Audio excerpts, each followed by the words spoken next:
नमस्कार, स्वागत है आप सभी का हमारे इस खास बुलेटिन में। मैं हूं आपके साथ मरियम अली। चलिए जल्दी से तमाम देश और दुनिया की जरूरी खबरों पे एक नजर डाल लेते हैं। इस वक्त पूरे उत्तर भारत में भीषण गर्मी का प्रकोप जारी है। हर किसी को गर्मी परेशान कर रही है। कई जगहों पे तो जो तापमान है वो 45 के पार भी चला गया। सिर्फ दिल्ली ही नहीं, हरियाणा, पंजाब, चंडीगढ़, मध्य प्रदेश, राजस्थान, सब जगह गर्मी बहुत ज्यादा हो रही है। इसी को देखते हुए मौसम विभाग ने उत्तर प्रदेश के कई हिस्सों में रेड अलर्ट जारी कर दिया है। अब देखते हैं कि आने वाले दिनों में मौसम कैसे रहने वाला है। क्या बारिश हो जाएगी या फिर गर्मी ऐसे ही बनी रहेगी। आपको बता दें कि आईएमडी ने दिल्ली में बीते दिन गर्मी के बढ़ते प्रकोप की वजह से येलो अलर्ट दे दिया था, जिसे अब रेड अलर्ट में बदल दिया। मौसम विभाग ने गुरुवार यानी आज के लिए रेड अलर्ट जारी कर दिया। हालांकि 13 जून की रात और 14 जून को कुछ राहत मिलने की उम्मीद है। इसी के साथ पश्चिमी विक्षोभ की वजह से हल्की बारिश भी हो सकती है। बता दें कि दिल्ली में बुधवार की सुबह गर्म रही और न्यूनतम तापमान 27.2 डिग्री सेल्सियस तक दर्ज किया गया। सफदरजंग मौसम केंद्र में तापमान 43.8 डिग्री सेल्सियस दर्ज किया गया, जबकि आयानगर में सबसे ज्यादा 45.5 डिग्री सेल्सियस दर्ज किया गया। इसके अलावा मुंगेशपुर मौसम केंद्र का अधिकतम तापमान 45.1 डिग्री था। नरेला का 44.5 डिग्री। आयानगर में अधिकतम तापमान सामान्य से 3.5 डिग्री सेल्सियस दर्ज किया गया। आईएमडी की माने तो गुरुवार यानी आज के लिए रेड अलर्ट जारी किया गया। मौसम विभाग के मुताबिक आज और कल यानी कि 12 और 13 जून को अधिकतम तापमान 45 डिग्री के बीच रिकॉर्ड होने की संभावना जताई गई है। पत्नी सोनम रघुवंशी पर अपने पति राजा रघुवंशी की हत्या करने का आरोप लगा है।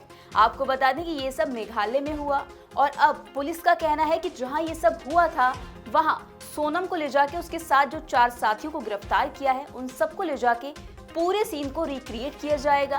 पुलिस का कहना है कि ऐसा करना इस जांच को आगे बढ़ाना होगा। राजा रघुवंशी हत्याकांड की जांच की बिखरी कड़ियां जोड़ने के लिए अगले कुछ दिनों में मेघालय पुलिस इस मामले की प्रमुख आरोपी रघुवंशी की पत्नी सोनम को उसके होम टाउन इंदौर लेके जा सकती है, जहां इस वारदात की कथित तौर पर साजिश रची गई थी। मध्य प्रदेश पुलिस के एक अधिकारी ने बुधवार को ये सभी जानकारी दी। बता दें कि मेघालय में हनीमून मनाने गए इंदौर के ट्रांसपोर्ट कारोबारी राजा रघुवंशी की हत्या में शामिल होने के आरोप में उनकी पत्नी सोनम और उसके साथ कथित प्रेमी राज कुशवाहा समेत 5 लोगों को गिरफ्तार किया गया है।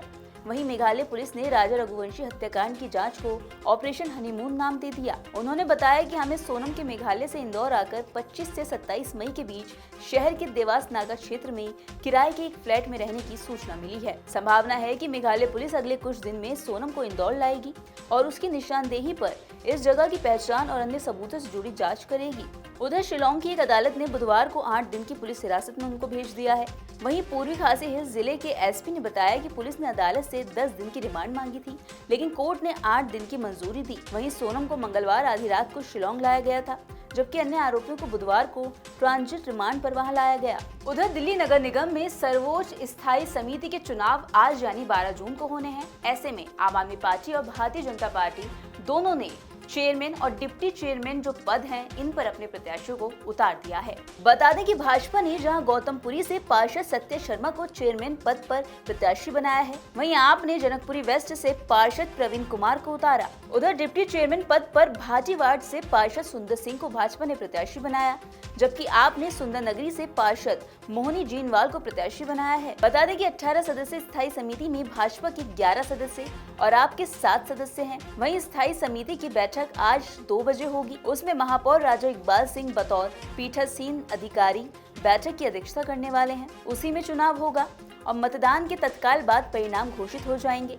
चुनाव में सदस्यों को मोबाइल फोन ले जाना प्रतिबंधित रहेगा। भारत में सिर्फ गर्मी ही नहीं, कोरोना का कहर भी बढ़ता जा रहा है। कोरोना से डेली कई मरीज आ रहे हैं सामने, इसको लेके कि कोरोना उनको हो गया है और कुछ लोगों की इसमें मौत भी हो रही है। ऐसे में हर कोई डर गया है, क्या कोरोना और ज्यादा बढ़ जाएगा, इसकी चिंता जता रही है। आपको बताने कि अभी तक का जो आंकड़ा सामने आया है उसमें करीब 7,100 नए केसेस सामने आ चुके हैं। अब जान लेते हैं कि आखिर कहां सबसे ज्यादा केसेस देखने को मिले और ये कितना खतरनाक हो सकता है। केरल के बाद महाराष्ट्र और दिल्ली इस वक्त कोरोना से फिलहाल सबसे ज्यादा प्रभावित है। कोविड के बढ़ते मामलों का जिम्मेदार इसके नए वेरिएंट को माना जा रहा है। देश में इस वक्त सबसे बुरा हाल केरल में है, जहां एक्टिव केस का आंकड़ा 2000 को पार कर गया। वहीं पिछले 24 घंटों के आंकड़े की बात करें तो भारत में कोरोना के 306 नए मरीज सामने आए। इसके साथ ही देश भर में कोरोना के एक्टिव केस अब बढ़कर 7121 के आसपास पहुंच गए। बात कोरोना से होने वाली मौतों की करें तो इस साल अब तक 74 लोगों की मौत हो चुकी है। पिछले 24 घंटों में 6 लोग मारे गए। केरल में 3, कर्नाटक में 2, महाराष्ट्र में 1 शख्स की जान चली गई। राहत की बात ये रही कि 24 घंटे के अंदर 929 लोग कोरोना को मात देकर स्वस्थ भी हो चुके हैं। उधर गाजा में इजरायली हमलों को लेकर इजरायली सेना की तरफ से जो गोलीबारी हुई है और हवाई हमले हुए हैं, उसमें बीते दिन करीब 60 फिलिस्तीनियों की मौत हो गई, ऐसी रिपोर्ट्स आई हैं। रिपोर्ट्स की माने तो वो लोग जब खाना लेने जा रहे थे उस टाइम पे गोलीबारी की गई है। इसमें कई लोग घायल भी हो गए। मीडिया रिपोर्ट्स की माने तो इन्हें मिलाकर गाजा में 20 महीने के युद्ध में मारे गए फिलिस्तीनियों की संख्या बढ़कर करीब 55,200 हो गई है। अमेरिका के समर्थन वाली संस्था GHF के तटवर्ती इलाके नेजारिम स्थित खाद्य सामग्री वितरण केंद्र के बाहर इजरायली सेना की फायरिंग में करीब 25 लोग मारे गए और दर्जनों घायल भी हुए। वहीं इजरायली सेना ने कहा है कि जहां पर खाद्यान्न का वितरण हो रहा था वो युद्ध क्षेत्र है और वहां पर लड़ाई जारी रहेगी। वहां पर हजारों लोगों की अराजकता बर्दाश्त नहीं की जा सकती। अराजकता फैला रहे लोगों को नियंत्रित करने के लिए चेतावनी स्वरूप गोलियां चलाई गई थी। किसी को सीधे गोली नहीं मारी गई। तो देखिए आपने वो सभी जरूरी खबरें जो हमने आपको दिखाई। हम आपको लगातार इनका अपडेट भी देते रहेंगे। बस उसके लिए आपको जुड़े रहना होगा नवोदय टाइम्स पंजाब केसरी के साथ।